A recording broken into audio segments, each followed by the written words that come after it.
¿Yo me voy a ver? Ok.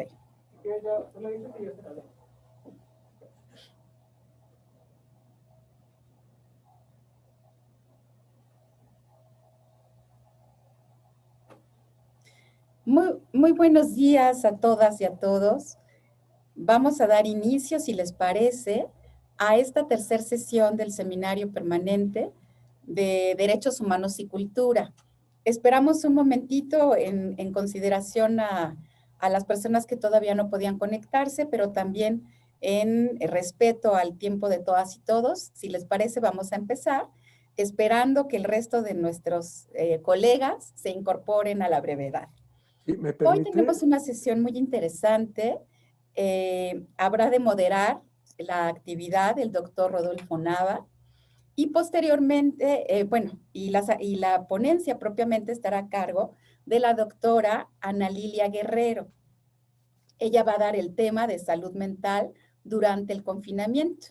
Recordarán que la sesión pasada por ahí incluso habían salido algunas preguntas relativas a este tema y pues hoy seguramente esta participación de la doctora dará pie a muchos de los cuestionamientos pasados que quedaron todavía en el tintero y a nuevas ideas, nuevos proyectos, nuevas dudas que permitan ir armando este gran proyecto del Seminario Permanente de Derechos Humanos y Cultura.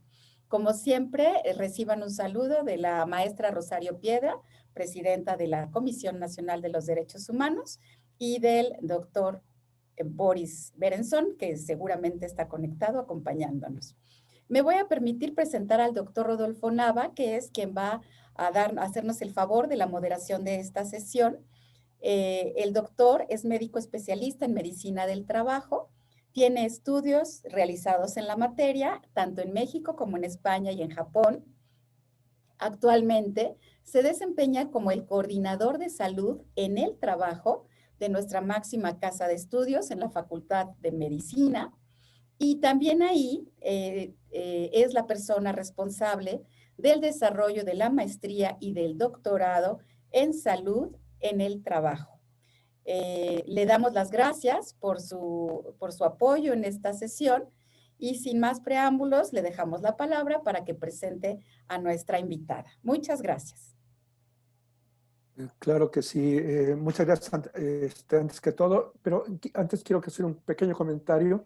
Recibí unos WhatsApp hace un momento de que parece que algunas personas no recibieron la invitación. Lo comento porque por lo menos es lo que recibí hace un momento de 3 personas que no han recibido la invitación. A lo mejor vale la pena que aún estamos a tiempo.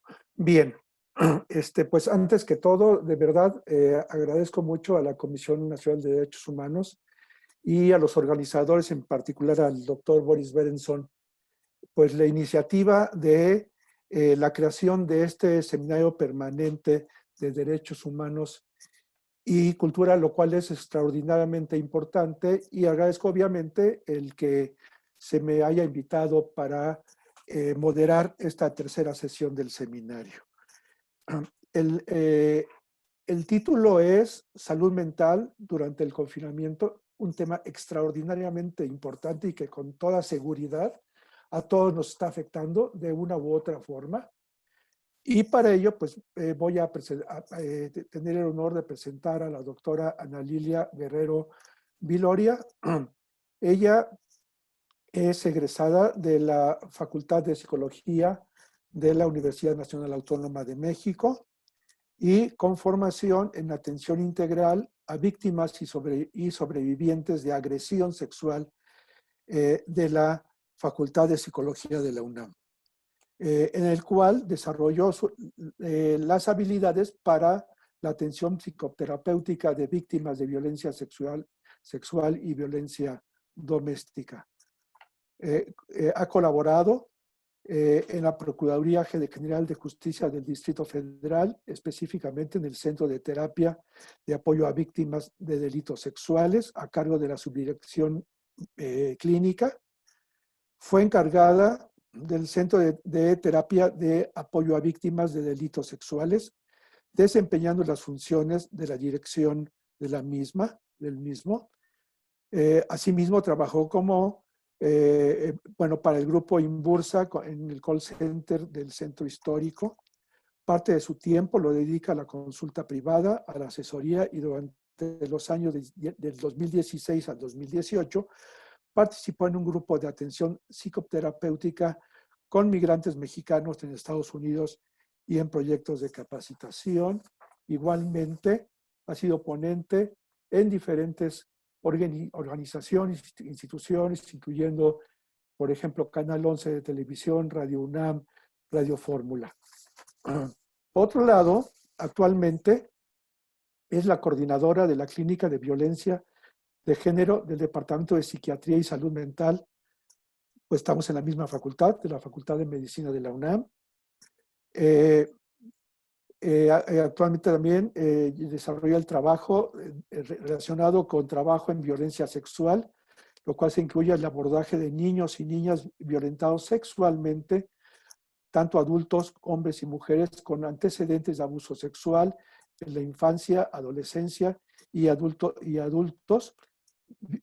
violentados de forma reciente.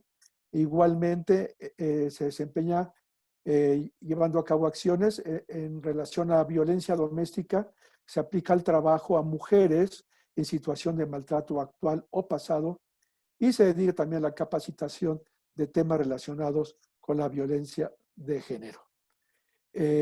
Pues es un honor para mí el tener la oportunidad de moderar este seminario, y por favor, doctora, sería tan amable de iniciar su presentación. Adelante, por favor, doctora Ana Lilia Guerrero.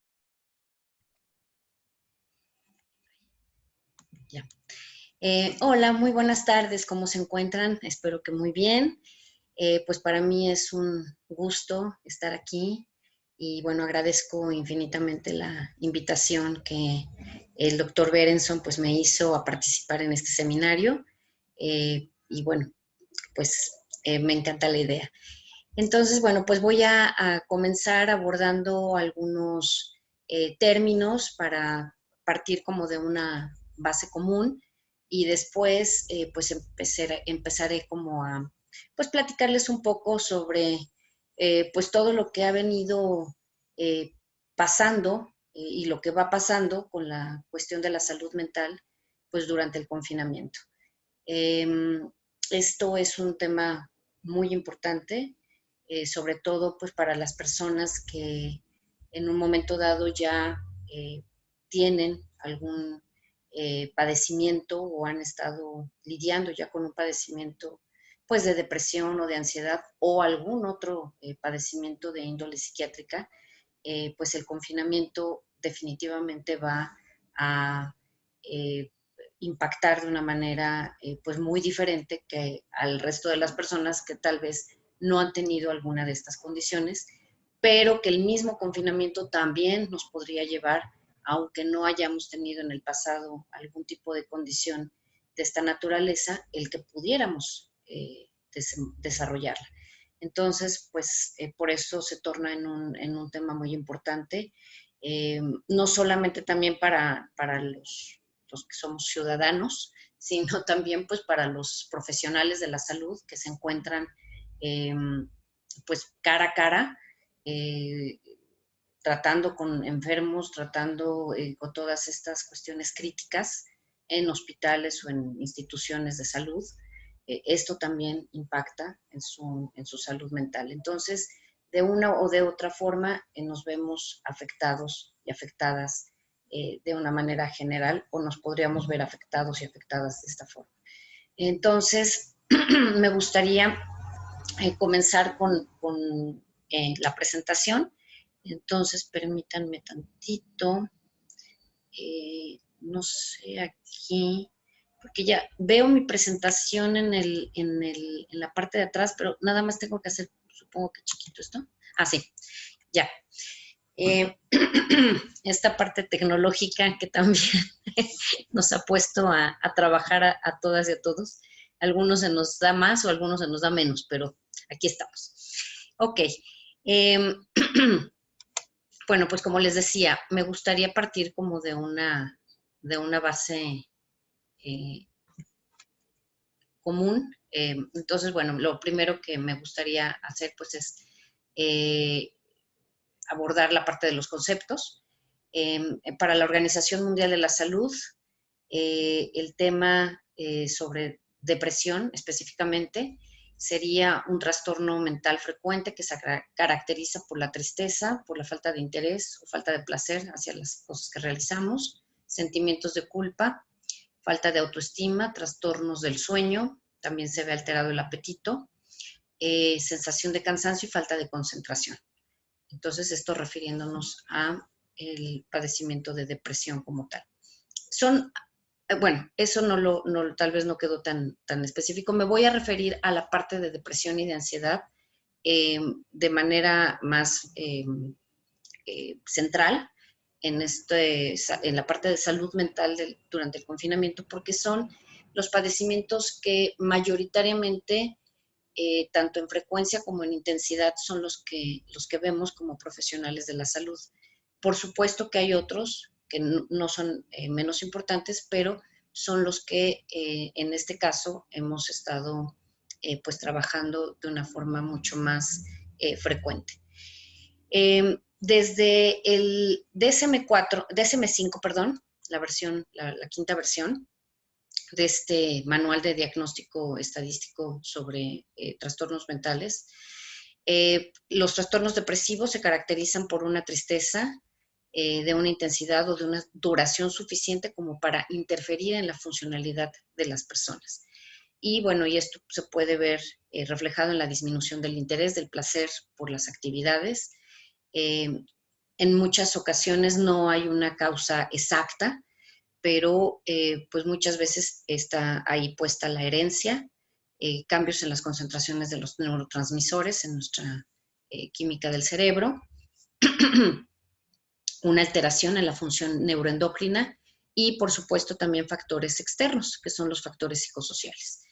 Entonces, pues esto es en cuanto a los conceptos.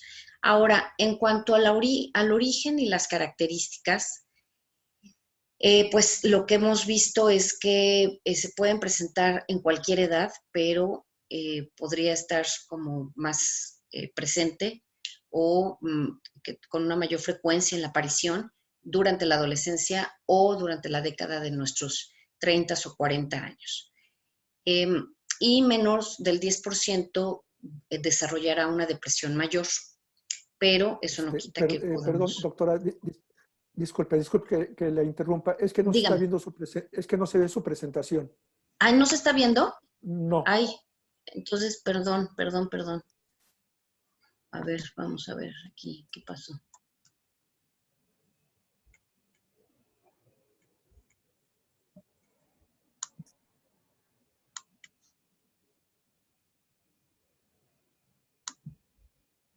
Ah, ok.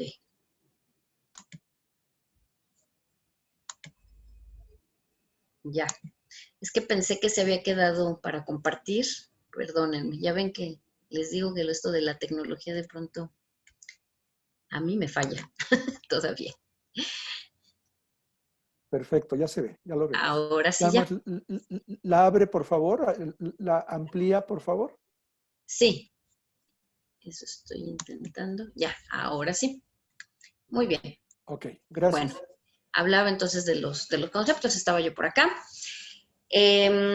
Bueno, pues el término, como ya lo había dicho, describe pues una serie de características o de síntomas, más que características de síntomas, que bueno, pues tienen que ver con una serie de situaciones. Y estas pueden verse además puestas en, a ver, que la gente puede haber vivido una crisis de índole financiera, una catástrofe, una enfermedad, un accidente, un hecho de violencia, va a precipitar la vivencia de la depresión, cualquiera de estos eventos. El fallecimiento, la pérdida de alguien querido. Entonces, pues estas son las síntomas que en un momento dado o las situaciones, perdón, que en un momento dado pueden desencadenar la vivencia de una depresión. ¿Cómo se van a vivir esto? Pues en muchos momentos van a ocurrir como oleadas, vienen con un pensamiento, a partir de un pensamiento o de algo una situación que les recuerda el evento. Van a prolongarse por un tiempo suficiente en donde ya no son cosas que pasan y que mejoran el estado de ánimo, sino va al contrario, va decayendo cada vez más. Y se va a prolongar por semanas, suficientes como para que pueda ya en un momento dado diagnosticarlo un profesional de la salud, en este caso un psiquiatra, en donde pues está perdiendo ya también la funcionalidad en el día a día. Ya no le interesa hacer una serie de actividades, ya está dejando de hacer actividades, a lo mejor el sueño está alterado, está durmiendo mucho o está durmiendo muy poquito, está teniendo insomnio, está comiendo poco o al revés, está comiendo mucho más, está perdiendo peso independientemente de lo que coma. Va a haber como una serie de situaciones ahí que nos vamos a encontrar en estos trastornos depresivos. El origen, bueno, como decimos, puede ser como multifactorial. En realidad se ha visto que hay una cuestión de herencia en donde hasta el 50% puede haber la precipitación de este trastorno depresivo. Cuando los papás, por ejemplo, lo han padecido, los hijos van a tener este porcentaje para poderlo padecer, o esta probabilidad para poderlo padecer. Decíamos también los neurotransmisores, en donde cambian las concentraciones y esto por lo tanto va a alterar la química de nuestro cerebro y por lo tanto en el estado anímico se va a ver reflejado. Específicamente ciertos neurotransmisores, como sería, bueno, la serotonina, la función de la neurotransmisión colinérgica, que no me voy a meter en estos detalles, porque además tampoco soy la especialista en este sentido, pero se ven alterados y por lo tanto puede aparecer una depresión también a partir de esto. Factores psicosociales, como ya lo veníamos diciendo, que puede haber separaciones, pérdidas, en fin, una serie de acontecimientos que nos van a afectar o que nos pueden afectar en este sentido. Ahora, refiriéndonos a lo que sería, eso es por el lado de la depresión, refiriéndonos a la parte de la ansiedad,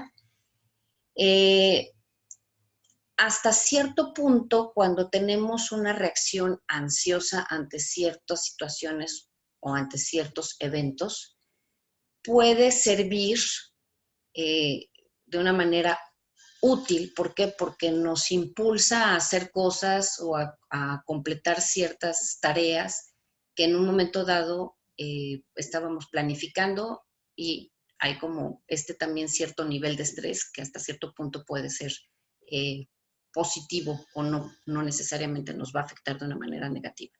Pero en cuanto esto traspasa cierto límite y empieza a interferir precisamente con nuestra funcionalidad diaria, y lo vivimos ya no como algo que nos impulse o nos motive, sino como algo que nos genera temor, que nos genera miedo, que nos genera una inseguridad tal que empieza a aparecer una serie también de sintomatología. Entonces, ¿qué son los trastornos de ansiedad? Bueno, se van a presentar a partir de un miedo o ansiedad intensa o una preocupación excesiva respecto a algo que no podemos dejar. Además de estar pensando en ello, estamos pensando de manera constante, de manera intensa, recurrente. ¿Cuáles son las formas en las que esto se presenta frecuentemente? Pues sería a partir de la separación, por separación, que se llama miedo intenso a separarnos por temor o por no volver a ver a esa persona o a esas personas, o tememos por su seguridad. La otra sería la fobia específica, un miedo intenso a un objeto o a una situación social. Las crisis de pánico, que es un episodio repentino, muy intenso y que se va a acompañar también de sensaciones físicas, de pensamientos catastróficos, y que está muy ligado a la agorafobia, es decir, a la fobia a los espacios abiertos o a las situaciones en donde me puedo ver exhibido. La ansiedad generalizada, que es estar preocupado por cosas en el día a día, pero que esto además va en aumento y es tanto lo que estamos recurrentemente pensando que nos va a causar una gran fatiga y una gran tensión. Es mucho agotamiento el que se va a vivir a partir también de este tipo de ansiedad. Y esto ocurre porque las situaciones de peligro, que sean reales o que sean a partir de lo que se imagina la persona, van a desencadenar pues también una serie de reacciones a nivel hormonal, en donde es como si se encendiera una alarma, ¿no? Y entonces lo vivimos como una amenaza y toda la atención de la persona va a estar pues puesta o para huir o para enfrentar o para sobrevivir al hecho. Y un poquito aquí hablo sobre pongo sobre cómo se da esto. Hay un detonador interno o externo, ya sea a partir de un pensamiento o a partir de algo que nos está ahí preocupando, o algo externo que nos está poniendo inseguros, miedosos. Se activan todas estas sensaciones corporales, sudoración, taquicardia, el pensamiento de que esto no voy a poderlo enfrentar, tengo muchísimo miedo, etc., mucha inseguridad. Me percato de estas sensaciones, la interpretación catastrófica, como decía, y se desencadena totalmente la situación de pánico. Entonces, más o menos esto es como estaría demostrándose o mostrándose la situación de ansiedad. Ahora, si nos vamos un poquito a de dónde vienen o cómo se empieza a estudiar y a saber esto sobre la depresión, de dónde sale esto y de dónde, a partir de cuándo empezamos a notar esto en los seres humanos, si se empieza a estudiar, pues nos tendríamos que ir hasta la parte de la antigua Grecia, donde Hipócrates pues es el primero que habla sobre este término. Él hablaba sobre fluidos, que son los que determinaban como el estado de salud de la persona. Entonces, en este caso, hablaba de la bilis negra, en principio. Esto se usó y se creyó de esta manera, se determinó de esta manera, hasta 1725, en donde un inglés, Sir Richard Blackmore, introduce ya como tal el término depresión.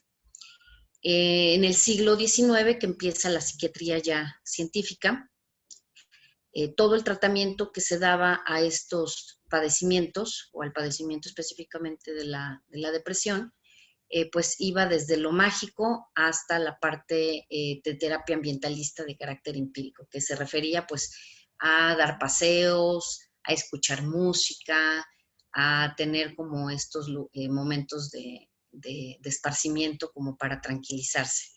Entonces, pues es la manera en la que se manejaba y que yo creo que además no estaba tan alejado de la realidad y de que ahora la intervención pues profesional en este sentido, pues mucho también tendría que ver justo con buscar actividades que nos puedan ayudar a manejar mejor esta condición. Bueno, les decía, la cultura griega explicaba los cambios de humor o de temperamento a través de 4 fluidos corporales. Se referían a la sangre, a las flemas, a la bilis negra y a la bilis amarilla. Y a partir de eso, entonces, es como se explicaba que la gente pudiera cambiar su estado de ánimo o pues sí, específicamente su temperamento. cuando se hablaba de que había equilibrio en el cuerpo de la persona, él hablaba sobre la crasis. Y cuando esto se alteraba, se veía alterado, hablaba ya de la crisis. Entonces, y que se quedaba, que se manifestaba a partir, pues, de la expulsión de los humores mediante procesos fisiológicos como el sudor, el vómito, la expectoración, la orina o las heces. Entonces, a partir como de esto, es que se determinaba también qué tipo de ayuda o de intervención se le iba a dar al paciente. Más adelante, vemos ya para el vocablo depresión, que en el latín es empujar u oprimir hacia abajo, y que, bueno, pues es muy descriptivo de cómo las personas se empiezan a sentir, que esto, todo lo que están sintiendo, todo lo que están viendo, incluso la percepción de la realidad, pues se ve alterada. Las personas pues, lo describen en muchos momentos como, pues es que es como si viera yo todo en gris o todo negro, o como si trajera yo una nube gris todo el tiempo encima de mí, ¿no? Entonces, es precisamente como va en declive, pues como toda una serie de situaciones, tanto a nivel anímico como de actividades. En 1764 se habla del espíritu bajo, del hipocondria y de la melancolía. Para el siglo XIX ya va el término depresión va ganando terreno y se usa junto con el de la melancolía para designar a la enfermedad, pero pues a veces la melancolía es un término que más se usó de una manera popular o de una manera a partir de las letras, de la literatura, y la depresión más en términos médicos o científicos.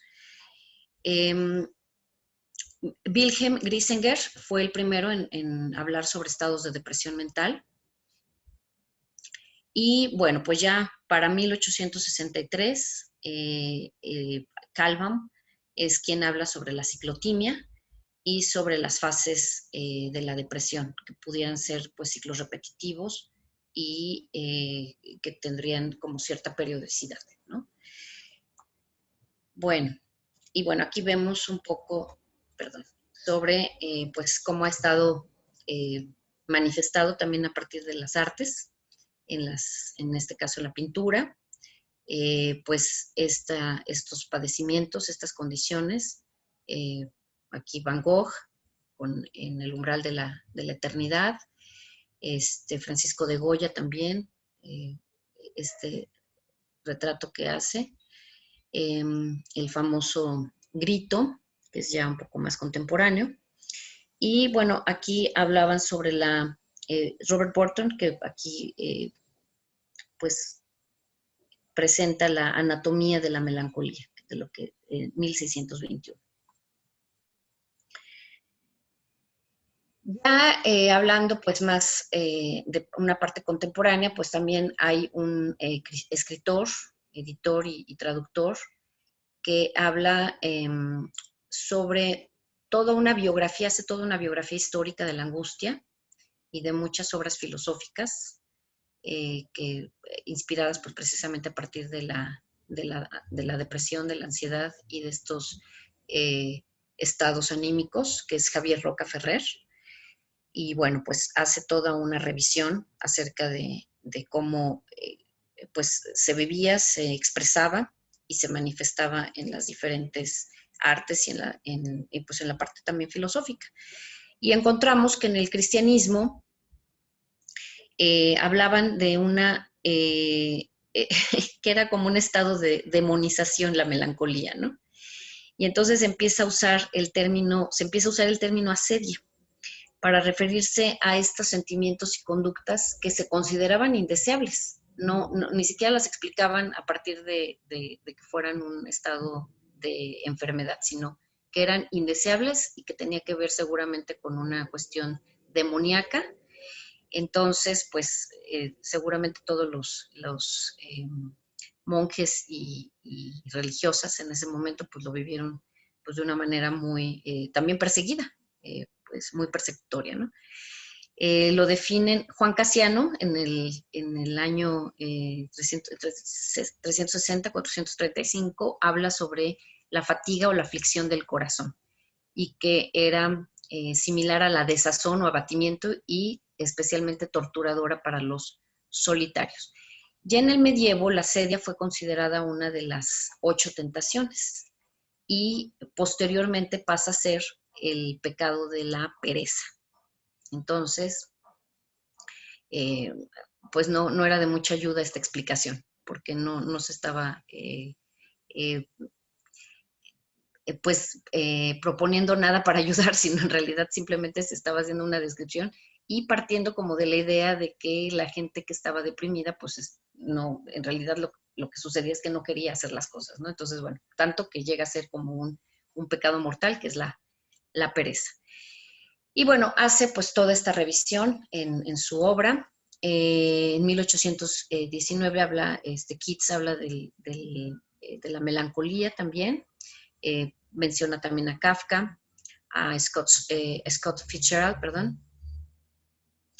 Y bueno, también incluye a Freud, que pues hace una aportación importante también en este sentido, a partir de los términos de melancolía y de depresión, como parte de la psique y de este estado pues depresivo, y cómo el psicoanálisis pues lo pone pues también ahí de manifiesto este padecimiento.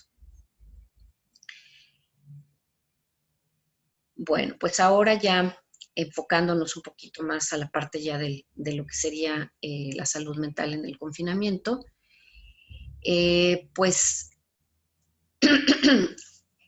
esta condición que hemos tenido de confinamiento, pues no es lo normal de la vivencia, ¿no? Del día a día.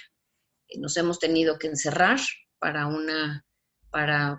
protegernos de un contagio de un virus, pero esto pues ha traído como consecuencia también el vivir encerrado, y el vivir encerrado pues nos va a traer también una serie de manifestaciones. Y bueno, como lo decía también al principio, las personas que ya tienen como antecedente una condición de depresión o de ansiedad, en el confinamiento pueden agravarse estas condiciones. Pueden vivirse pues de una manera mucho más aguda, que no es fácil de manejar en muchos momentos. En la experiencia que he tenido actualmente, en donde me desempeño, que es en la clínica del Departamento de Psiquiatría y Salud Mental de la Facultad de Medicina, pues mucho de la petición de ayuda o de la petición de atención, pues es a partir justamente de estas condiciones tanto de depresión o de ansiedad en los pacientes, ya sea pacientes que ya eran de la clínica o pacientes que piden la atención por primera vez, pues porque se ha visto mucho más agudizado, ¿no? Entonces, pues es una situación compleja, por supuesto, que no tiene precedente, viene a alterar nuestro estilo de vida, nuestras rutinas diarias, nuestros hábitos. Nos vemos reducidos en lo social a, pues, que no podemos ver o no podemos hacer lo que estábamos acostumbrados a hacer. Y a nivel físico, pues también empezamos a vivirlo o a resentir como esta parte del confinamiento, ¿no? La parte también que se ve, bueno, las situaciones que se han visto afectadas a partir del confinamiento, que han impactado en el estilo de vida, pues que también pueden ser la parte económica, pues también van a poner de manifiesto el que la gente pueda vivirse vulnerable precisamente a poder desarrollar un estado depresivo o un estado de ansiedad, el no saber, la incertidumbre de no saber qué va a pasar, hasta cuándo voy a estar así, no estoy pudiendo trabajar o estoy pudiendo trabajar a medias, o me bajaron el sueldo en un porcentaje, no estoy pudiendo a lo mejor resolver toda mi situación económica mensual que yo ya tenía de egresos. Todo esto pone, pues, obviamente la situación en una fragilidad y en una vulnerabilidad, pues, importante, en un nivel de vulnerabilidad importante. Entonces, bueno, aquí un dato muy rápido de una encuesta que se hizo en Madrid, por ejemplo. En el año 2017, una de cada 10 personas de 15 años o más refirió estar diagnosticada con un trastorno de salud mental, lo que supone en ese momento que representaba el 10.8% de la población, y que, por lo tanto, el 3.8% de esta población se veía limitada en sus actividades de la vida cotidiana. Entonces, bueno, con esta parte volvemos a la parte del confinamiento, pues nuestras actividades se ven reducidas, por lo tanto, nuestras habilidades o capacidades para enfrentar lo que estamos viviendo, pues van a verse también alteradas o impactadas en un nivel importante. Bueno, ¿qué otra cosa es importante aquí mencionarles que es de lo que estamos viviendo actualmente? Pues se va a acentuar la sintomatología, puede haber un alarmismo generalizado, la incertidumbre de lo que va a pasar. Entonces, bueno, aquí hablaban también sobre que en cualquier epidemia es común que las personas se sientan estresadas y preocupadas y, bueno, empiezan a buscar como una serie de respuestas, tanto en forma directa como indirecta. Entonces, bueno, está también dentro de este confinamiento la preocupación y la incertidumbre de el miedo a enfermarnos o que en un momento dado, si nos enfermamos, hay una probabilidad de que si nuestra condición de salud no es la mejor, pues sí, hay probabilidad de muerte. El evitar acercarnos a centros de salud, precisamente también por este miedo a podernos infectar. Y entonces no podemos ir a recibir una atención, la que necesitemos, o bien esta parte también, si estamos viviendo depresión o ansiedad, pues no nos podemos acercar a pedir ayuda, pues porque estamos miedosos de que también nos podemos infectar. El miedo a perder el sustento o el trabajo, o el haber sido despedido del trabajo, el miedo a quedar también socialmente excluidos durante esta cuarentena, sentirnos impotentes para proteger a nuestros seres queridos, este miedo a estar separados también de nuestros seres queridos y que pueda pasarles algo a las personas que queremos. Bueno, aquí también hablaban sobre los menores de edad, que también lo pueden vivir de una manera pues importante. En fin, tenemos como una serie de temores que implican este virus, y esto puede ponernos todavía en un mayor estado de vulnerabilidad. Ahora, en el caso, por ejemplo, de los niños y de las niñas, de los adultos mayores, también tenemos que estar como súper atentos justo a cómo están viviendo durante este confinamiento. Las niñas y los niños pues estaban acostumbrados a una rutina también de salir, de ir al colegio, de hacer ejercicio, de jugar, de hacer una serie de cosas. Ahora pues no se puede hacer nada de eso, tienen que estar encerrados en casa, y todas estas prácticas que a lo mejor hacían de tipo de ejercicio físico pues se ven también muy limitadas, no podemos hacerlas. Entonces seguramente va a haber manifestaciones a partir de no poder hacer toda esta rutina que ya se tenía. Entonces, bueno, también estar como muy pendientes de qué están manifestando las niñas, los niños, los jóvenes, que se mantengan en contacto con sus pares, pues de la forma que mejor se pueda, Ahí ahorita vamos a hablar un poco también sobre la tecnología, que también puede resolvernos, pero en un momento dado también hay que irla regulando. Y con los adultos mayores, pues también verlo, observar de una manera también muy cercana cómo están viviendo este confinamiento, qué es lo que está pasando, cuáles son sus temores, cuáles son sus preocupaciones, que son la población además también de riesgo o de mayor riesgo a poderse contagiar en un momento dado. Entonces se tiene que tener como muchísimo más cuidado, y entonces el confinamiento casi que se vuelve doble ahí, porque no puedes casi que salir ni que te dé el aire, porque no, probablemente te puedes infectar. Entonces hay que estar también como en esta observación importante de qué está pasando, qué sienten, qué piensan, cuáles son como también sus preocupaciones, y poder como ir como resolviendo para evitar precisamente el que pudieran desarrollar una condición depresiva o ansiosa. Además ya agregada a cualquier otro padecimiento que pudieran tener. Digo que hay también la población de adultos mayores que también conozco, que es muy afortunada porque está en muy buen estado de salud, pero pues en general creo que sí tenemos que cuidar muchísimo esto.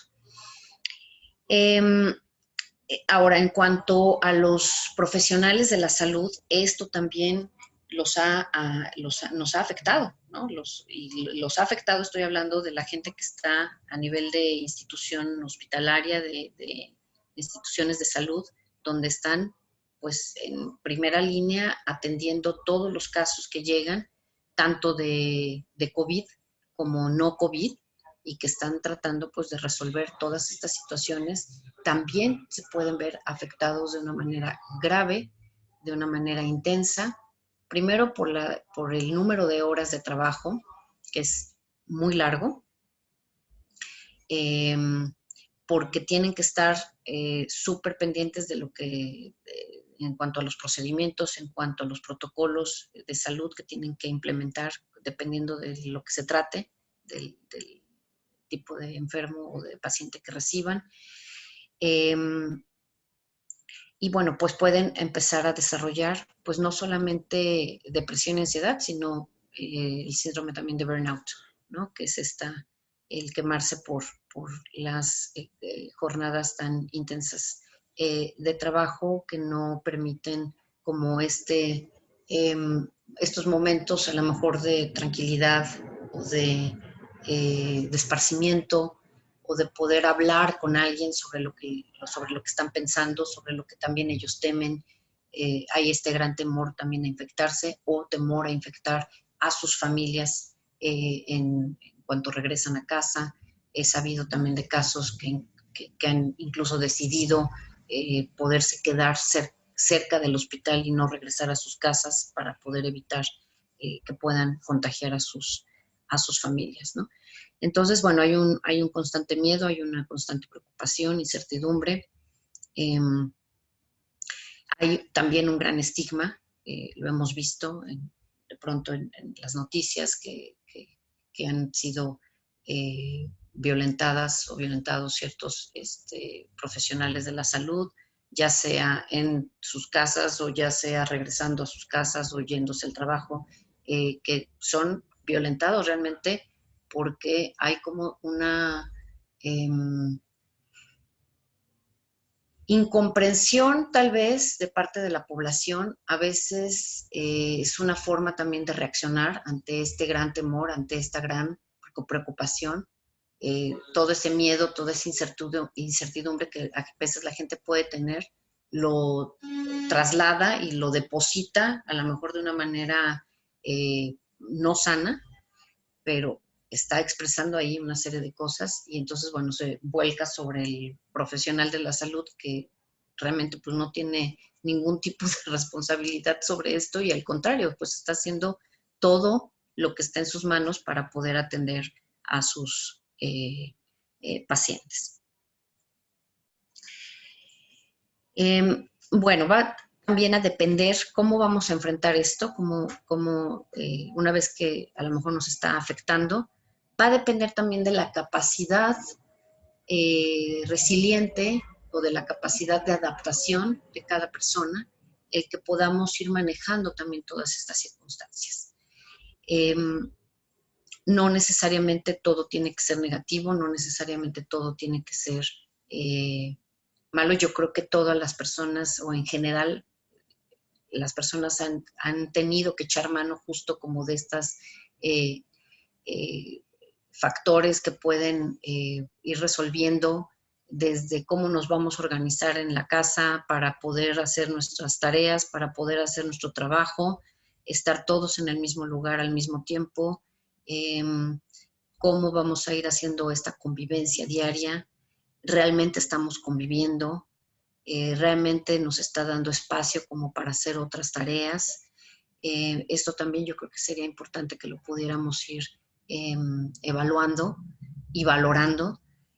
A veces el hecho de que estamos todos al mismo tiempo trabajando o estudiando en la casa no significa que estemos conviviendo más. Estamos conviviendo porque estamos bajo el mismo techo, pero no necesariamente estamos interactuando mejor o de otra forma que como lo veníamos haciendo. Entonces yo creo que valdría mucho el que pudiéramos reevaluar y revalorar estos espacios que tenemos y esta oportunidad en un momento dado para poderlo hacer de otra forma, ¿no? Uno de los trastornos que en un momento dado también se pudieran desarrollar a partir del confinamiento serían el trastorno de estrés postraumático, dada todo lo que ya dije, por el temor, el gran miedo, la preocupación, la información que estamos recibiendo a lo mejor de una manera poco sana o a partir de rumores. A veces la gente solamente se está guiando por rumores. Ahorita, después de todo este tiempo que ha pasado de que empezamos en esta cuarentena, bueno, creo que ha disminuido un poco como esta pues transmisión masiva de información errónea o de información a partir de rumores. Creo que ahorita ha tomado como un curso un poquito más tranquilo, pero no significa que no siga sucediendo que de pronto la gente se deja llevar pues, por los rumores, ¿no? Y no está como atendiendo a lo mejor a la información oficial o a la información veraz sobre lo que está pasando respecto al COVID y respecto al semáforo que estamos aquí viviendo en la Ciudad de México o al del país entero, si nos encontramos en otro lugar de la República. Pero bueno, a partir entonces del confinamiento, para no desviarme, se puede también desarrollar un trastorno de estrés postraumático, que también se va a ver manifestado o se puede ver manifestado entre muchos otros síntomas, por pesadillas, por una gran inquietud, estar irritable, me cuesta trabajo, una dificultad para concentrarme o para enfocarme en la tarea que debo desarrollar. Estoy en un estado de alerta constante, a lo mejor los ruidos fuertes empiezo a notar que me sobresaltan o el estar escuchando información ya siento que me empieza a poner ansioso o que me empiezo a sentir inquieto. Me empiezo a aislar socialmente, ya no tengo el deseo, ya no nada más es que no pueda convivir con mis amigas, amigos, sino que ya me empiezo yo a aislar. Y puede empezar a haber también estas conductas compulsivas y abuso de sustancias, alcohol u otras sustancias. Entonces esto pues solamente va a venir a agravar más la situación, no vamos a resolver nada a partir de eso. Ay, perdón, quiero ver la hora porque yo aquí me estoy extendiendo un poquito. Bueno, esto creo que después lo pueden leer porque voy a enviarles la presentación de cualquier manera. Bueno, un poquito hablando sobre la situación tanto mundial como la de México. En México, de cada 100 mexicanos, 15 personas, sí, perdón, padecen depresión. Y muchos han vivido con este trastorno sin saberlo, porque no han sido diagnosticados, ¿no? Se calcula que en algún momento de la vida la cuarta parte de la población mundial podría padecer algún trastorno de tipo esquizoide, depresivo, ansioso o de fobias. Hubo un estudio por parte de la Facultad de Psicología en donde se encontró que casi 6 millones de la población, que son adolescentes entre los 12 y los 22 años, sufren depresión con esta sintomatología que ya mencioné anteriormente, y que la población más vulnerable pues serían los adultos de más de 65 años, que puede referirse pues también que puede verse también afectado o impactado por la falta de empleo, por pérdida de la pareja o por una sensación de desesperanza. Del Instituto de Psiquiatría Nacional de Psiquiatría, Ramón de la Fuente, Clara Fleis, en esta encuesta también hablaba sobre que por cada 2 mujeres con depresión, un hombre la padece. Mucho tiene que ver a veces con la historia de vida, haber vivido situaciones de maltrato, de violencia. La mayor parte de los hombres generalmente les cuesta mucho trabajo reconocerse como con esta enfermedad y por lo tanto se dificulta mucho el que busquen ayuda y sus cuadros depresivos por lo tanto pueden hacerse como más severos. Bueno, hablaba también el INEGI. El 2020, desde el 2017, el 2020 se había dicho por parte de la OMS que sería el año en que la depresión sería la segunda causa de discapacidad en el mundo y la primera en países en vías de desarrollo, como México. Y bueno, creo que no nos hemos quedado justamente muy atrás en este sentido. Como les decía, sí tenemos, al menos de la población universitaria, se los puedo decir, tenemos un número muy importante de estudiantes que piden ayuda precisamente porque están teniendo pues situaciones depresivas o situaciones de ansiedad. Y además de manera simultánea, un consumo importante de sustancias. Entonces, bueno, pues esta situación todavía se ve como más agravada y esto pues también impacta en su desempeño académico, en poder terminar o concluir la carrera. Esto lo estamos viendo además desde el nivel de preparatorias y CCHs, no solamente a nivel licenciatura o posgrado. Entonces, bueno, esto va afectándose pues de una manera también importante. Bueno, este dato a mí me pareció muy, muy interesante. Nada más se los voy a dar también así brevemente.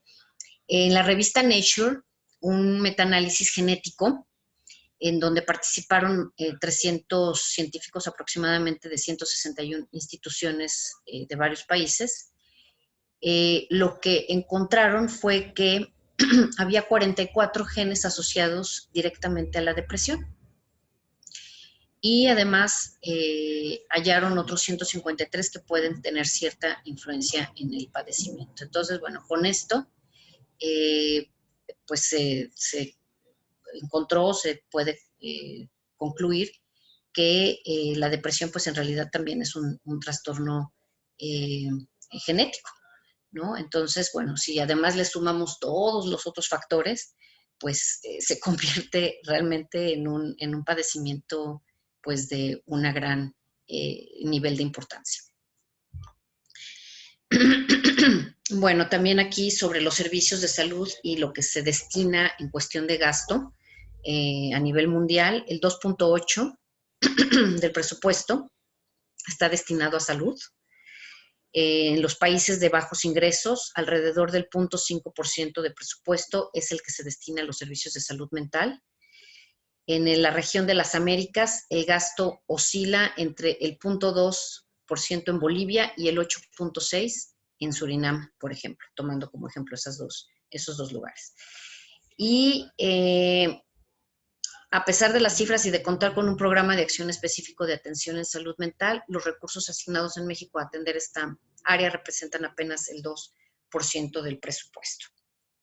Entonces, bueno, también ahí tendríamos que ver qué se puede hacer, porque pues, realmente el presupuesto a salud tendría que ser mayor y sobre todo para poder enfrentar pues, estos padecimientos que son una realidad y que están afectando de una manera muy importante pues, a gran parte de la población. Lo estamos viendo en jóvenes, muy jóvenes, y en adultos que están en una etapa pues que se supondría que estamos como con la mayor funcionalidad, la mayor expresión o manifestación pues, de todas nuestras capacidades o habilidades, y en los adultos mayores. Entonces, bueno, pues esto eleva realmente muchísimo las necesidades de poder atenderse de una manera pues realmente importante. Bueno, pues reforzar la atención comunitaria, pues son yo creo que uno de los retos. Esta pandemia del COVID-19, pues yo creo que ha puesto de manifiesto justo como todos esto que estoy diciendo, de que ha habido como una crisis en cuestión de salud mental. En los trabajadores de la salud, como también ya lo había dicho, está teniendo un grave impacto. Y bueno, creo que podríamos saltarnos hasta esta parte. ¿Cómo manejamos la información durante la pandemia y cuáles también podrían ser sus efectos a partir de en la salud mental? Pues normalmente los medios de comunicación se supondría que tendrían que ser responsables en cómo manejan esta información, pero bueno, hemos visto que también a veces de una manera súper irresponsable lo hacen o de una manera muy amarillista. Entonces, si la población está expuesta a estos medios de comunicación que lo hacen de una manera errónea, pues por supuesto que la salud mental pues se va a ver súper afectada con esto, ¿no? ¿Por qué? Pues porque estoy recibiendo informaciones que poco tienen que ver a lo mejor con la realidad, que no son a lo mejor fuentes oficiales y que están exagerando o que están presentando de una manera errónea esta situación del virus y de las formas de contagio y de la manera en que tenemos que actuar o del confinamiento y de todo esto. Entonces, pues tendríamos que apostar a que los medios de comunicación tuvieran también que mejorar en ese sentido y transmitir realmente lo que se debiera transmitir como información, que la información tendría que estar pues transmitida de una manera correcta y de una manera que fuera entendible para todos, que fuera comprensible para todos, pero sin este ánimo como de poner en alarma o en pánico a toda la población. Ahora, en el cara a cara, de manera personal o como profesional de la salud, pues también tenemos una gran responsabilidad en este sentido. ¿Cómo vamos a transmitir la información o lo que manejemos como información a las personas con las que estamos tratando? Llámese pacientes, llámese nuestra propia familia, llámese amigos. ¿Cómo transmitimos esta información? Y bueno, aquí hablan, por ejemplo, de no hacer referencia a la enfermedad o a las personas que padecen del virus o han padecido del virus, como casos COVID o las familias COVID o los enfermos, sino personas que tienen COVID o que padecen COVID, personas que están en tratamiento para COVID. O sea que desde ahí a veces tenemos un lenguaje que pudiera en un momento dado ser como despectivo o poner como en un estado en una condición de discriminación también a las mismas personas que pudieran haber contraído el virus.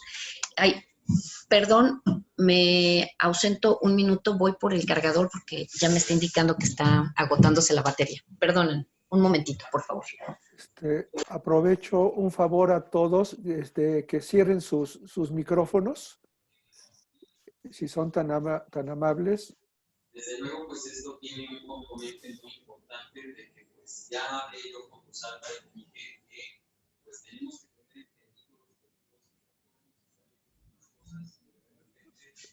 por favor, hay 3 personas con el teléfono, con el micrófono abierto, si son tan amables en cerrarlo.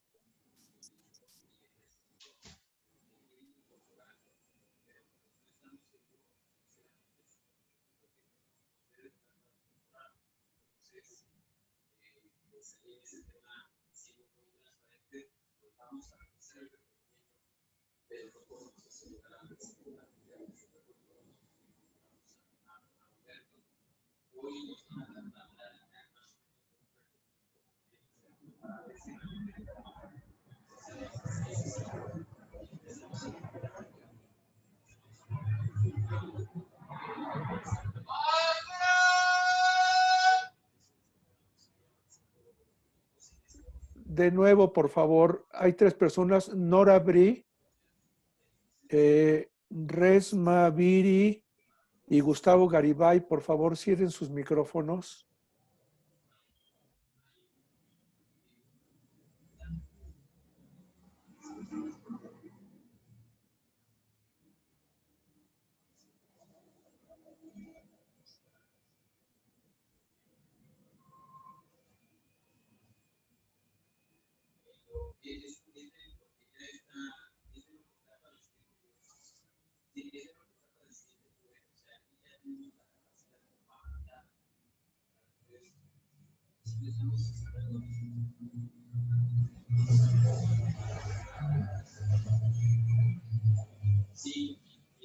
sí, sí. Disculpen, ya estoy de vuelta. Bueno, perdón, también quisiera saber con cuántos minutos más cuento para no colgarme en el tiempo. Por favor, doctora Morales, ¿nos puede decir cuánto tiempo tenemos todavía?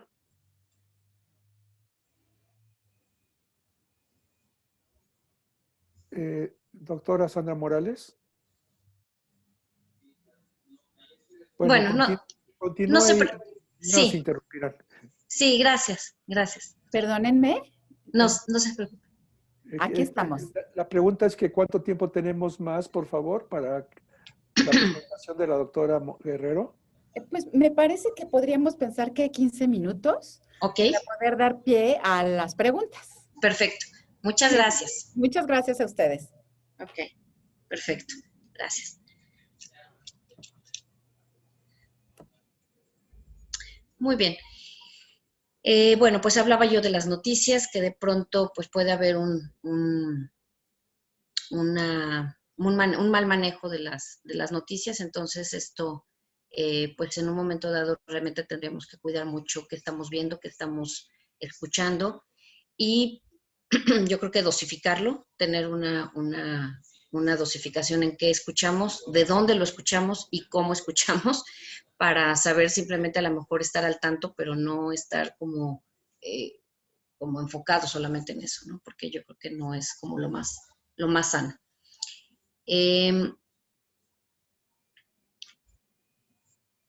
Bueno, ¿qué más?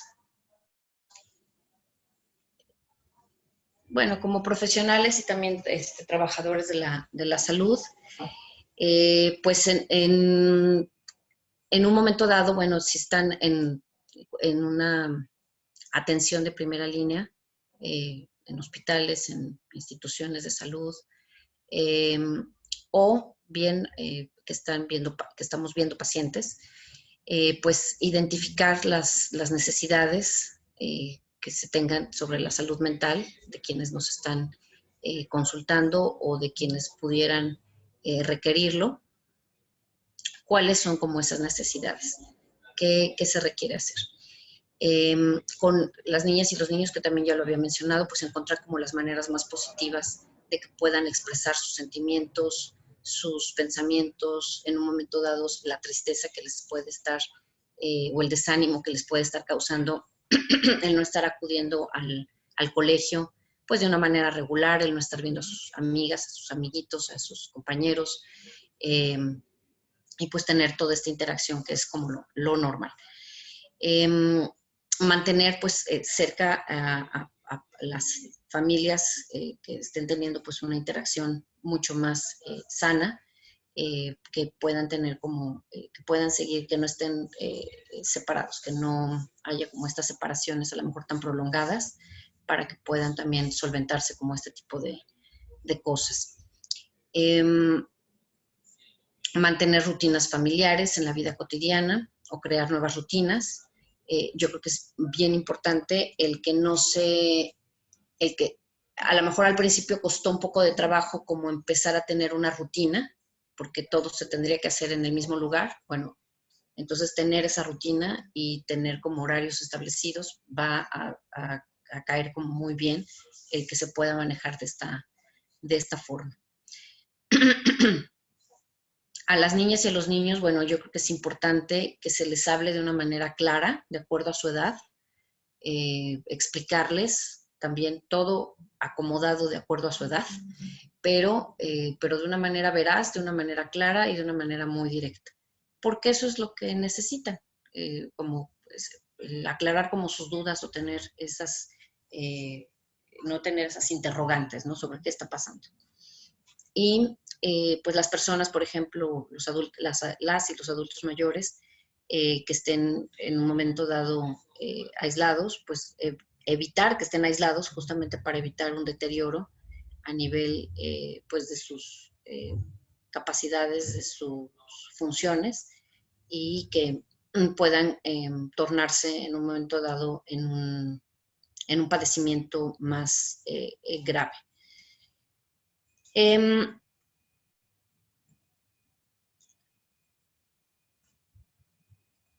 Ok, a ver, aquí el aislamiento. Bueno, yo creo que ya también ya he tocado un poquito sobre esto.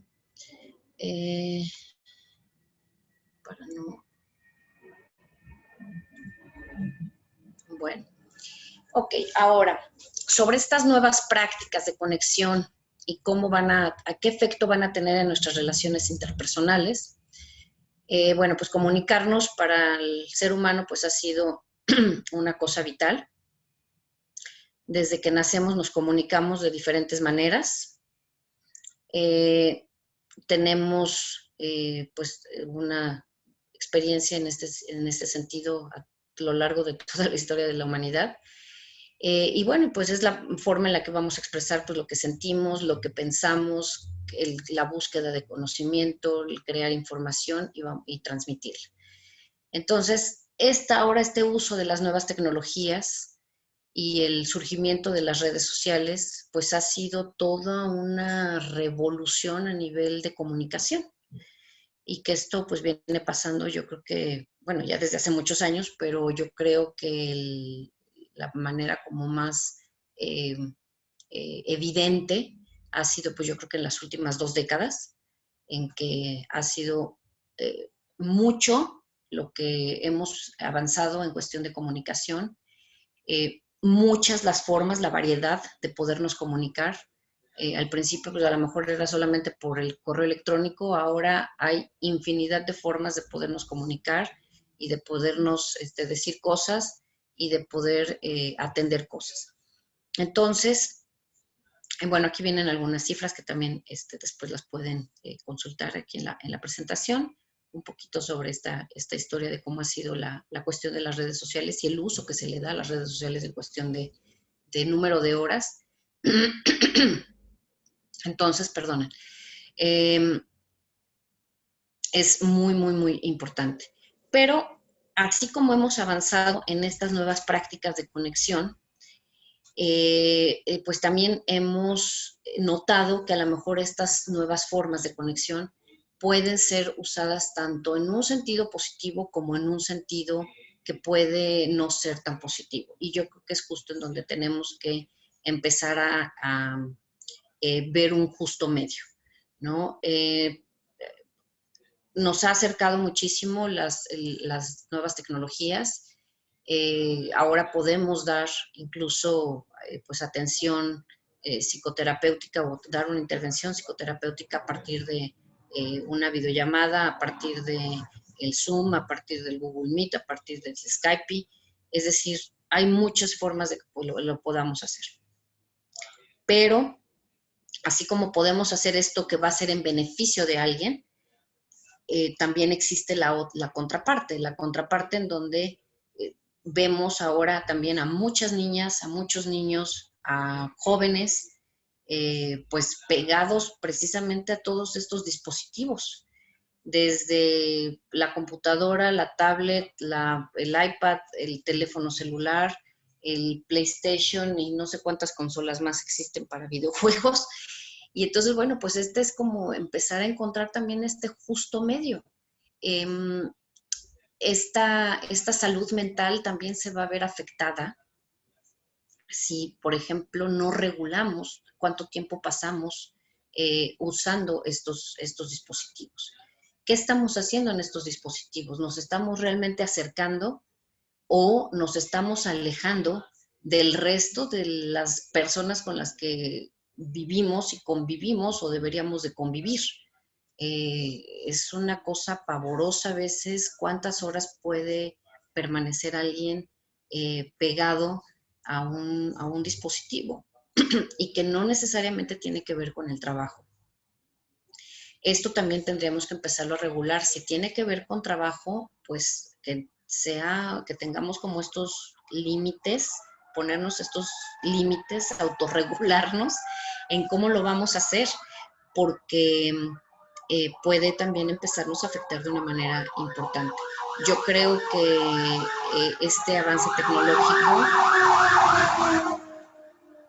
nos puede pues realmente aislar también de una forma muy importante del mundo y de las cosas reales.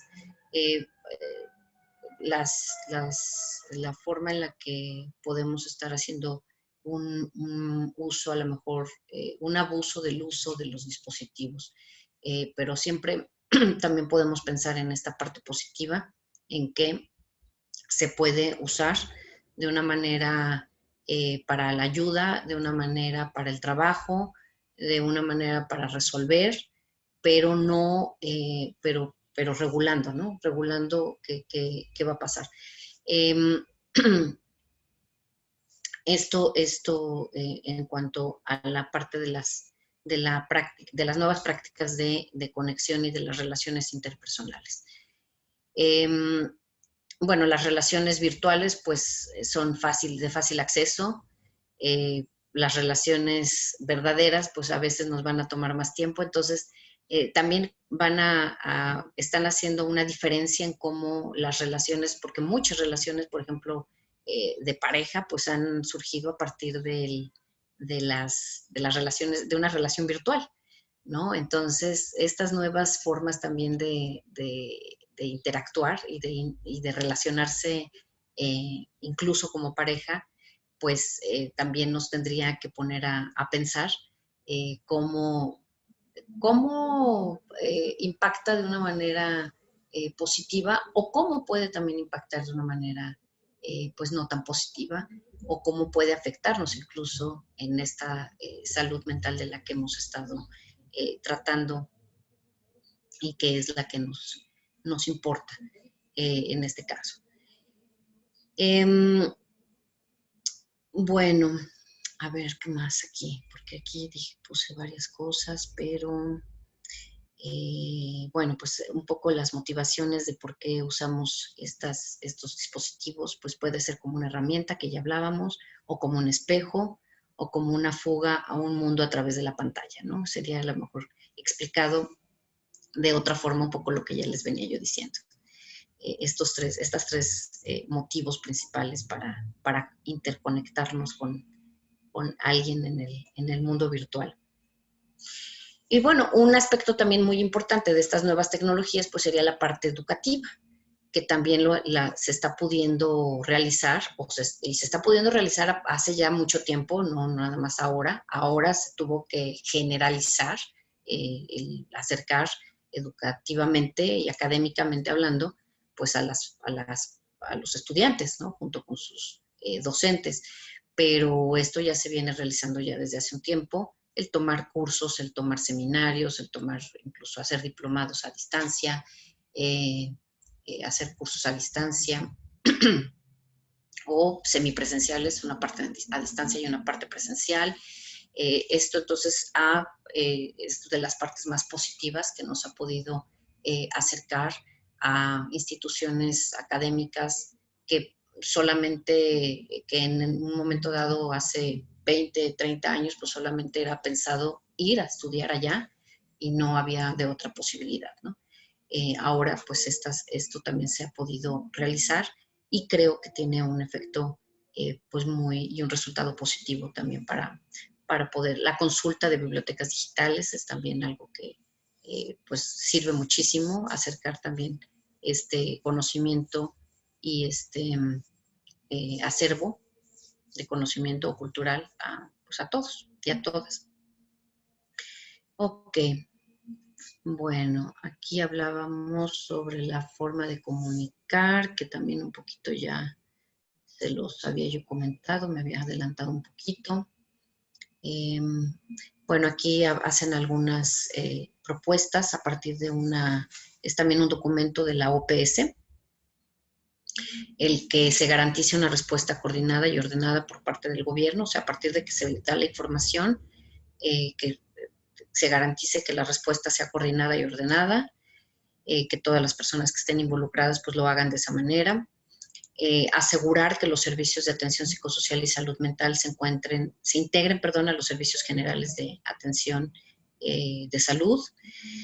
Identificar a los grupos de riesgo psicosocial en el contexto de la epidemia. Implementar la primera ayuda psicológica a enfermos y a familiares. Prever el incremento de personas con manifestaciones de duelo o trastornos mentales que requieran de una atención adecuada o que tengan una atención adecuada, que la capacitación, o sea, que haya una capacitación al personal de salud y a trabajadores de ayuda humanitaria para poder, fortalecer y comunicar y atender de una manera, pues, totalmente seria y profesional. Y bueno, que se fomente un clima de orden y de tranquilidad. Un poco sobre esto. Y bueno, por último, pues hablaría sobre el autocuidado y la intervención, que de alguna forma también he venido ya comentando algunas cosas, pero pues simplemente para recapitular, establecer rutinas durante el tiempo que uno permanezca en casa, muy importante. Esto nos ayuda a tener una estructura y a sentirnos con mayor certidumbre de lo que estamos haciendo en el día a día. Procurar no aislarnos de amigos y de familiares, mantener un contacto. La gran cantidad de información que se nos está proporcionando por muchos medios, pues tratar también de dosificarla, estar simplemente al pendiente, pero con una moderación. Esto que hablaba yo de valorar y de revalorar, y de revaluar, perdón, y de valorar como esta oportunidad que se puede tener ahora de estar todos juntos bajo el mismo techo, pues de buscar también el que podamos hacer actividades que no tengan que ver ni con el trabajo ni con la escuela y que puedan como mitigar y aminorar un poco a lo mejor la tensión de que pues está uno sin salir de casa durante mucho tiempo. la empatía y la comprensión de la situación, de la condición de las demás personas es muy importante. Muy importante que siempre lo hagamos desde esas dos actitudes, tanto de comprensión como de empatía. Va a ayudar mucho a que los demás se sientan también pues escuchados, atendidos, apoyados o respaldados de alguna forma. La actividad física, que aunque a lo mejor está un poco limitada, bueno, pues también buscar tenerla es absolutamente importante para tener también un buen estado de salud y sobre todo el ánimo se puede ver mejorado a partir de una actividad física.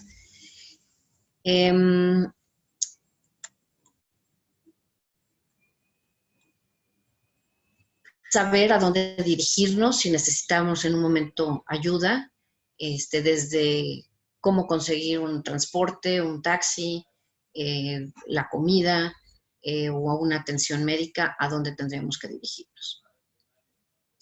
Asegurar, pues tener, si estamos tomando medicación, pues tener toda la medicación por anticipado en nuestras manos.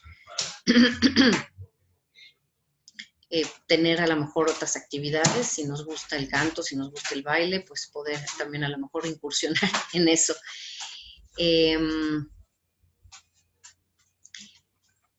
¿Qué más? Bueno, seguir conectados, seguir en contacto. Muy importante escuchar qué nos está diciendo también nuestro cuerpo. A veces esa parte nos cuesta mucho trabajo. Detenernos a escuchar qué queremos, qué sentimos, qué pensamos, qué nos gustaría, qué nos da miedo, qué nos preocupa. A nivel personal, a veces es una tarea o pues sí, sobre todo una tarea que a veces pues a lo mejor no estamos tan acostumbradas o acostumbrados, pero que yo creo que sí es súper importante que lo podamos hacer para poder saber cómo estamos, realmente qué está pasando con nosotras, con nosotros, y saber a lo mejor pues qué ayuda o qué necesidad vamos a cubrir o necesitamos cubrir. Y bueno, por último, pues la cuestión de las rutinas de sueño y de los alimentos saludables. Bueno, aquí una propuesta a lo mejor sería el monitorizar a nivel de intervención y a nivel de profesionales de la salud, monitorizar e informar sobre las tasas de ansiedad, de depresión, de autolesiones y de otros problemas, porque de esta forma vamos más allá a lo mejor de un registro clínico, sino que se pueda realmente hacer una captura como de todas estas situaciones, de todas estas estadísticas y hacer algo con ellas, ¿no? El que podamos saber para qué nos sirve todos estos datos, qué podemos hacer con todos estos datos que nos pueda ayudar a crear o a diseñar intervenciones mucho más acertadas, mucho más precisas, perdón, y mucho más dirigidas a las poblaciones, sobre todo, o a los grupos vulnerables. Entonces, realmente como hacer uso también de toda esta información con la que estamos contando a partir, pues, de todas estas, de esta circunstancia que nos ha traído la cuarentena. Bueno, en cuanto a los padecimientos mentales y su tratamiento con fármacos, pues todavía es un poco incierto, varía mucho de paciente a paciente, pero pues es importante que también esto siga la investigación. Hasta el momento la mejora puede ser del 50 al 65%, y además si a esto le sumamos otras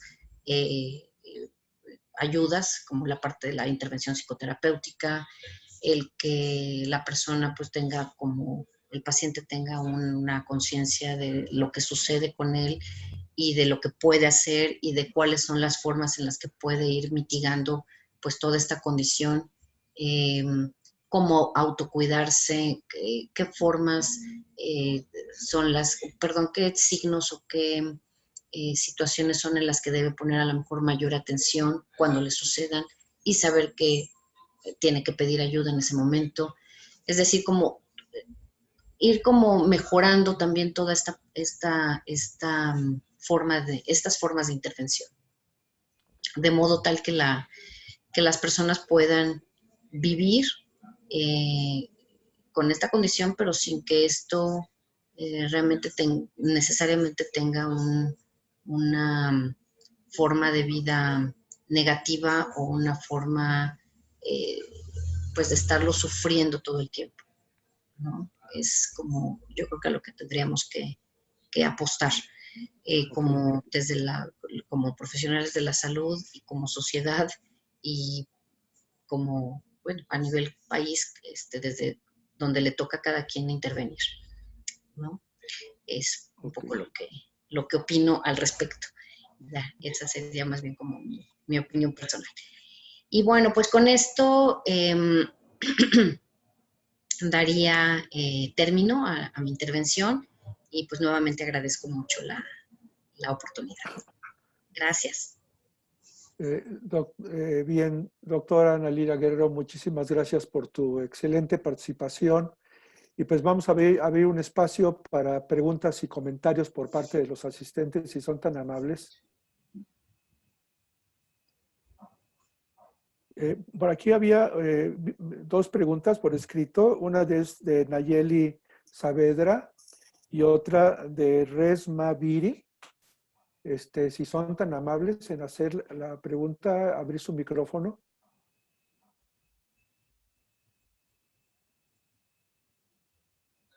O alguien más que quiera hacer alguna intervención, alguna pregunta, por favor. Sí, hola, buenas tardes a todos. Soy Viridiana. ¿Sí me escuchan? Sí, desde luego. Sí, adelante.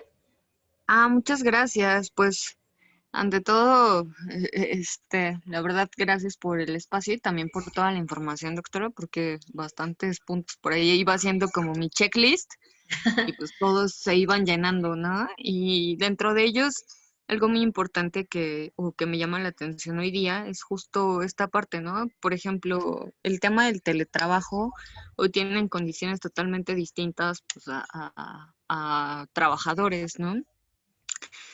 Hablaba de algunas consecuencias justo a raíz de esta modalidad que tenemos. Uh-huh. Y me preguntaba si en algún momento la Ley Federal del Trabajo también se ha visto o se ha volcado a ver también como esta parte, ¿no? Porque pues a final de cuentas es como este librito que respalda también las garantías de un colaborador, ¿no? Por otro lado, pues también es como de qué manera incurren o respaldan a los mismos trabajadores ante este tipo de manifestaciones, ¿no? Sea de estrés, sea de ansiedad o cualquier otro síntoma que pueda manifestarse, ¿cómo es atendido, no? O sea, ¿de qué manera se aborda desde una empresa? ¿Hay algún protocolo que ahora se sigue? O ¿cómo es, no? Bueno, yo creo que, bueno, yo voy a responder parte de lo que yo sé y yo creo que el doctor Nava también nos puede ayudar en este sentido, que es ahora sí su fuerte, la parte de medicina del trabajo.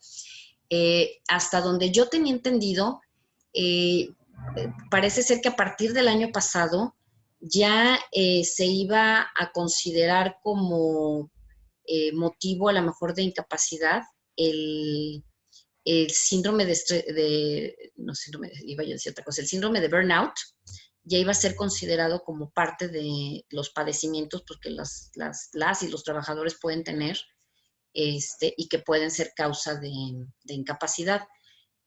No sé exactamente, ahí es donde ya no sé si en la Ley Federal del Trabajo esto ya está incluido y escrito o o ya han tenido casos de esta naturaleza atendidos, esa parte yo sí ya no lo sabría, pero sí sé que iba a ser ya incorporado como parte de las enfermedades o padecimientos de las y de los trabajadores. Si me permiten, gracias, Adelante. doctora Guerrero. Aquí hay dos asuntos. A ver, por una parte, desde el punto de vista legal, no en la Ley Federal del Trabajo, sino en el Reglamento Federal de Seguridad y Salud en el Trabajo, ya están considerados los problemas algunos problemas de salud derivados de exposiciones a factores de riesgo psicosocial, por una parte. Por otra parte, se publicó ya la norma oficial mexicana 035, que es justamente sobre factores de riesgo psicosocial. Entonces, pero está enfocado básicamente no tanto el reconocimiento de los problemas de salud por factores de riesgo psicosocial, como estrés o problemas relacionados al respecto, pero aquí es importante mencionar que la norma oficial mexicana está enfocada más que nada a la identificación y la prevención de los problemas, este tipo de problemas de salud en los centros de trabajo. Ahora, por otro lado, lo que sí está, bueno, les comento rápidamente, existe una norma, en la Ley Federal del Trabajo está la tabla de enfermedades de trabajo, que tiene 161 enfermedades de trabajo, y la única enfermedad de trabajo reconocida como de origen ocupacional es la neurosis, pero solamente en los pilotos aviadores y en las operadoras de teléfonos. Y esa tabla de enfermedades de trabajo, 161, viene desde 1970, o sea, hace 50 años. O sea, obviamente las condiciones de trabajo se han modificado en todos los sentidos de manera importante.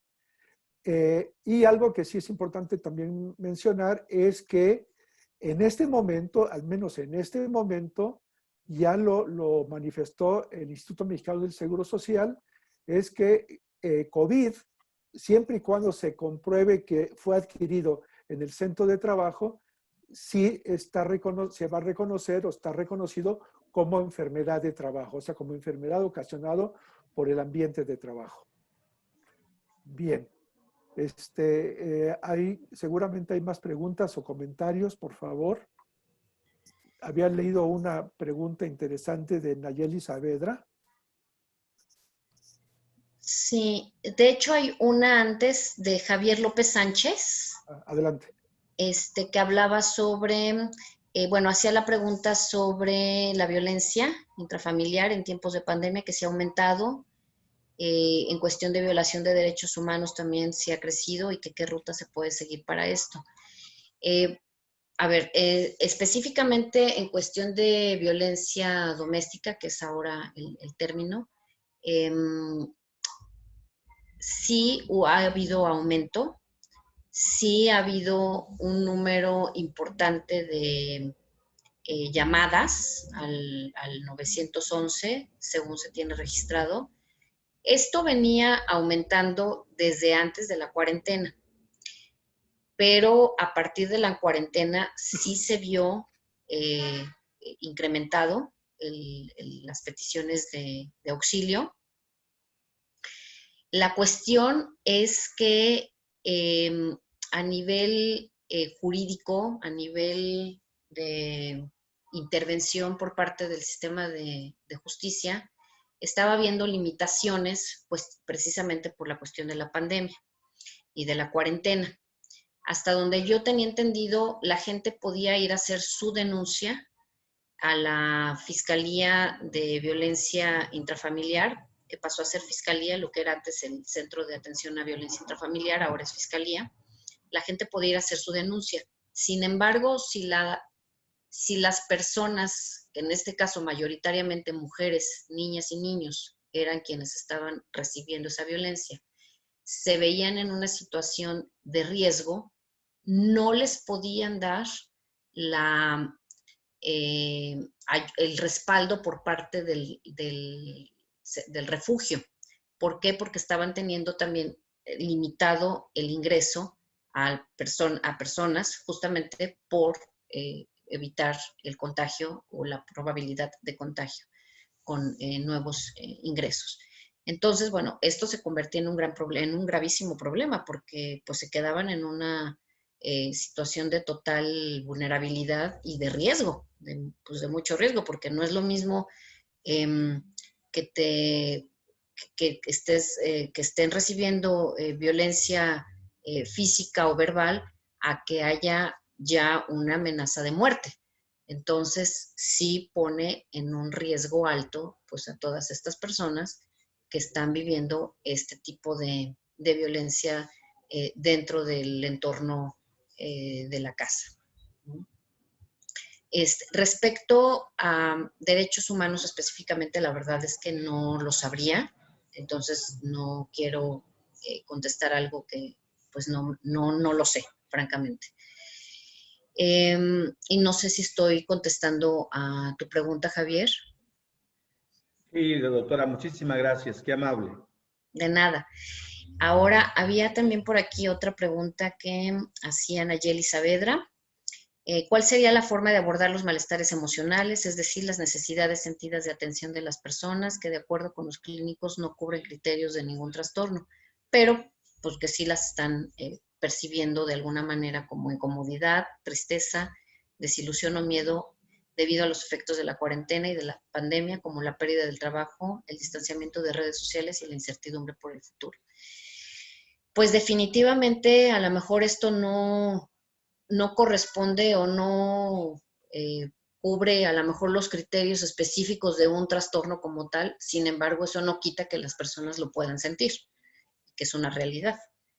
Entonces, pues, a ver, yo creo que muy importante es el que podamos hacer conciencia primero de que hay cosas que están fuera de nuestro control, ¿no? Que hay cosas que nosotros definitivamente no podemos resolver o no se van a resolver en el tiempo que quisiéramos que se resolvieran. Y que tal vez suena un poquito fuerte, pero es así. O sea, hay cosas que no podemos saber la cuarentena hasta cuándo va a seguir. Mientras no tengamos como la certeza de que ya estamos en el semáforo verde o en el semáforo amarillo, por lo menos, como ciudad. Entonces, bueno, creo que tener a lo mejor aquí algunas ayudas a nivel personal. Yo hablaría de dos específicamente, o bueno, de tres específicamente. Una sería la intervención, que pudieran a lo mejor tener una intervención psicoterapéutica por parte de alguien. Hay muchas organizaciones serias de psicoterapeutas, de psicólogas, psicólogos que pueden dar su ayuda y que sin que necesariamente haya un pago de por medio, porque precisamente pues si no se tiene ahorita un ingreso, pues eso se dificulta. Entonces, con muchísimo gusto puedo dar algunos datos, mandar algunos datos para que puedan tener también estas opciones para quien lo necesite o lo requiera. Dos, muy importante esto de lo que hablaba en varios momentos. Tener una rutina diaria en la casa de lo que se esté haciendo, no importa lo que se esté haciendo, pero que se tenga una estructura.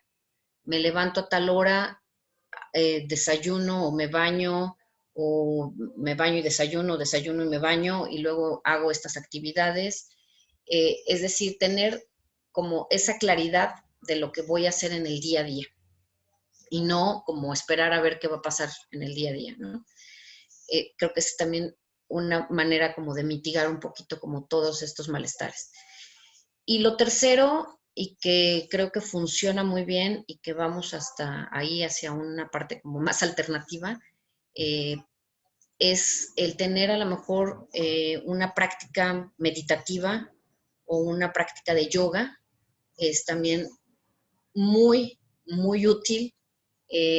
Sí tiene un impacto real y sí tiene un impacto importante en la salud física, en la salud emocional, en la salud mental, el poder hacer estas prácticas.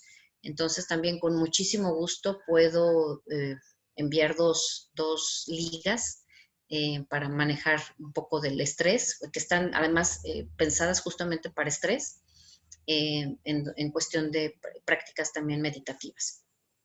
Entonces, yo lo hago con mis pacientes, así como hago intervención en cuestión de ejercicios, hablar, el ponerles a hacer como tareas desde a lo mejor lo cognitivo-conductual.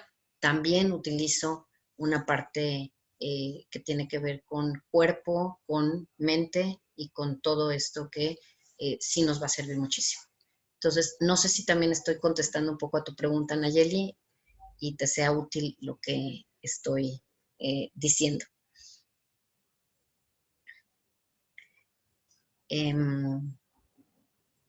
Que su equipo no tiene audio. Entonces, pero bueno, espero que sí nos hayas podido escuchar y que sí sea útil esto. Ok. Sí, claro que sí, con muchísimo gusto les paso los lugares y las organizaciones que están dando atención. No sé si creo que ya no hay más preguntas por el chat, pero si hay más preguntas que alguien quiera hacer, con muchísimo gusto.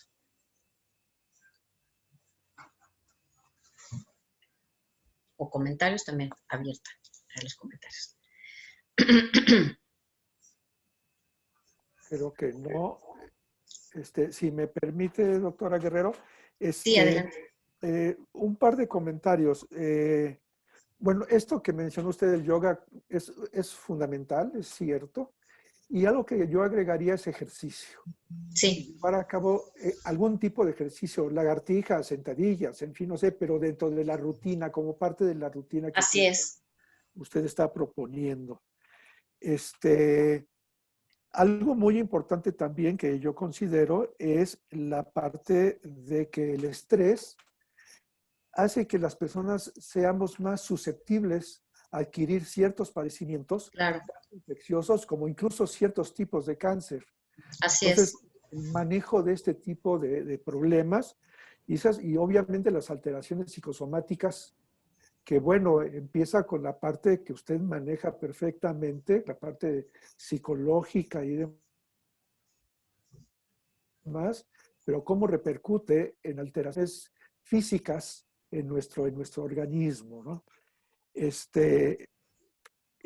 Algo también que creo que, bueno, que seguramente todos los que estamos aquí en la reunión estamos viviendo, y sé de mucha gente y así está ocurriendo, es que es la sobrecarga de trabajo. Quienes estamos llevando alguna actividad laboral, la sobrecarga de trabajo sobre todo a nivel de las empresas, en este home office, sí. están exagerando, están prácticamente a disposición las 24 horas del día, a disposición de la empresa, donde lo están haciendo que se conecten a las 10 de la noche, se empiezan a las 7 de la mañana, etcétera, etcétera. Y esto, claro, los tiene distraídos, pero esto genera estrés, hay una mayor carga de trabajo y esto va a generar nuevas alteraciones en la salud. Y mi temor es lo que vaya a ocurrir en el futuro. Es decir, que en muchas empresas, en muchos centros de trabajo, esto ya se establezca como una norma de trabajo en ciertos puestos. Claro. Sí, exactamente. Yo creo que eso es precisamente una de las cosas que se tendrían que atender ya, que se tendría que intervenir ya. El hecho de que, pues, no puede la gente pensar que sus empleados o sus trabajadores están disponibles 24 horas al día, ni 7 días a la semana, que sí tiene que haber un rango de horario de trabajo, un horario de trabajo, en donde sí se pueda hacer pues todo lo que se necesite hacer y que esto quede como muy claro para el empleador y para el que está trabajando. Porque sí, esto definitivamente se está viendo y la gente lo comenta pues, en lo informal, que está trabajando mucho más que cuando estaba yendo a su oficina. Entonces, a ver, nos está a lo mejor en ciertos momentos nos está ofreciendo unas ventajas, el no tenernos que desplazar, el evitarnos el caos vial, el evitarnos una serie de cosas, ¿no? El a lo mejor tener que gastar en comida todos los días, pues para cada quien es diferente, pero nos está afectando en otro sentido, porque precisamente no está habiendo un límite claro de tal a tal hora es como voy a estar trabajando, y después de esa hora, pues aunque me mandes un correo, pues no lo voy a responder, o aunque me pongas una reunión a las 8 de la noche, pues la verdad es que no está bien, porque mi horario es hasta las 6:30, ¿no? O hasta las 6 o hasta las 7, no sé, pero pues no, definitivamente que no sea la norma, sino lo extraordinario. Probablemente habrá alguna que otra vez que sí se tuviera que hacer así, pero no que fuera lo normal, que no se haga normal algo que no es normal. Claro, claro. Pues si no hay ninguna otra pregunta Javier López, creo que Sí, adelante. sí, doctor, muchas gracias. Solo como comentario y tal vez escuchar los puntos de vista de la doctora Ana Lilia. Por supuesto que no hay, perdónenme ustedes, estoy escondiendo el rostro. Por supuesto que no hay punto de comparación de país a país, pero escuchando las otras experiencias, y México es enorme, somos más de 125 millones, pero a propósito entonces de las personas que van saliendo del COVID, que luego hay trastornos físicos, pero obviamente emocionales, le están dando seguimiento vía telefónica, es decir, la plataforma de la política pública es darle seguimiento a esas personas, tanto en la parte física como en la parte emocional. Les hablan, tengo entendido algunos países. ¿Qué nos pueden decir? Repito, México es enorme, es grande, es difícil, por un lado. Pero también una de las preguntas que le hacía la doctora es, derivado también de la ponencia anterior, de la semana, hace 2 semanas, de la importancia de la comunicación efectiva, de la que nos hablaba el doctor, pienso que en términos de la política educativa, aunque hay que pensar un poco el malestar docente que están viviendo ellos mismos, ¿qué podemos hacer en términos de política educativa? De que los maestros tengan la mejor información posible y que puedan ser los detonadores de la atención a las niñas y los niños. Perdón que meta esto, pero ayer estuve viendo una noticia que me pareció importante, una profesora que se vistió de un personaje y se acercó a las casas de sus niños. Imagínense la gran emoción, esa parte emotiva que ha de haber provocado en las niñas, las familias, que de sorpresa llegó su maestra, en fin. Creo que pudiéramos ser como mucho más imaginativos y creativos en esta comunicación, en esta relacionalidad que tiene que haber entre la sociedad mexicana. Entonces, eso en la parte de la educación. Pero por parte de la salud, un poco lo que ya decía yo, que se pueda como seguimiento, a mí me da mucha tristeza pensar en las personas que por lo menos me han contactado después del COVID, tengo dificultades, por supuesto, psicológicas, pero también en la salud. Es decir, hay secuelas fuertes del COVID. Entonces, esas son un poco mis inquietudes. Perdonen que mete este ruido ahí, pero al final, doctor, muchas gracias. Gracias, doctor. Gracias. Pues sí, en realidad yo creo que el COVID todavía seguimos y vamos a seguir sabiendo más y más y más cosas al respecto de este virus. Entonces, precisamente, pues esto que al principio no se manejaba, de que la gente después de que se recupera de COVID, por supuesto que queda con ciertas secuelas, ¿no? Y esto se empezó a ver pues a partir de que pasaron algunas semanas de que se había recuperado.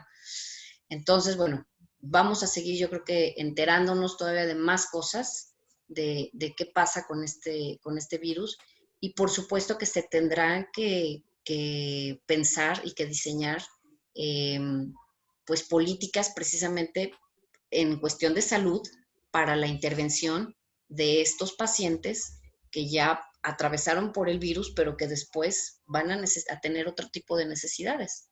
Y que, y que como profesional también de la salud, en cuestión de intervención psicológica, de contención, de intervención en crisis, pues tendremos que estar también preparados para ello, ¿no? ¿Cuáles son como esas necesidades y cuáles son como esos malestares que están viviendo. Muchas gracias, doctora. ¿Alguna participación más, por favor? Bueno, si no es así, pues antes que todo agradecer infinitamente a la doctora Ana Lilia Guerrero su excelente participación y agradecer a la Comisión Nacional de Derechos Humanos y en especial al doctor Boris Berenson la invitación para coordinar esa tercera sesión de este seminario permanente de derechos humanos y cultura. Muchas gracias. Por favor, doctora Morales. Sí, muchas gracias. Somos nosotros los agradecidos con cada una y uno de ustedes. Les agradecemos muchísimo haber estado con nosotros. Obviamente estamos convencidos de que estas aportaciones siguen sumando a lo que estamos construyendo y pues no me queda más que invitarlos a estar presentes en la siguiente sesión que tendrá lugar el 24 de septiembre, la cuarta sesión de este ciclo de 5 para todavía cerrada para después abrirnos. Pero bueno, pues estemos atentos para podernos encontrar de nueva cuenta el 24 de septiembre. Muchísimas gracias, doctora Ana Lilia Guerrero, y muchas gracias, doctor Rodolfo Nava, y a todas y todos los participantes de este seminario. Saludos al doctor Boris. Muchas gracias. Muchas gracias. Muchas gracias. Cuidémonos todos, por favor. Así es. Gracias. Que tengan buen día. Gracias. Igualmente, buen día.